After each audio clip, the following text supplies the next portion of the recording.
Hello everyone, বলো তো এটা কি? হ্যাঁ, তোমরা ঠিকই ধরেছো, এটা হলো পটলের দোরমা। তো আজকে আমি গিয়েছিলাম আমার একজন খুবই ক্লোজ ফ্রেন্ডের বাড়িতে, এবং তাদের বাড়িতে অনেক কিছু রান্না হচ্ছিল। তো তার মার খুবই ইচ্ছে যে তার রান্নার ভিডিওগুলো অনেক লোক দেখবে।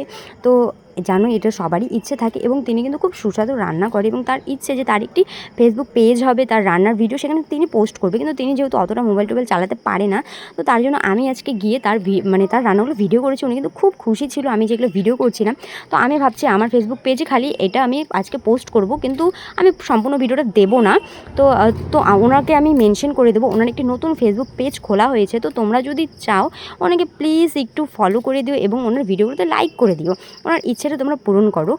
আর দেখো, পটলের দোরমাটা তোমরা দেখে বুঝতে পারছো কতটা টেস্টি হয়েছে। তো আমি তোমাদেরকে 100% গ্যারেন্টিতে বলবো, তোমরা যদি ওনার ভিডিও ফলো করে রান্না করো, তোমাদের কিন্তু এত তরকারিটা টেস্ট হবে, বলে বোঝাতে পারবো না। আর আমি কি বলবো, আমি এখন ভিডিও দেখতে দেখতে আমার জিভ দিয়ে জল পড়ছে।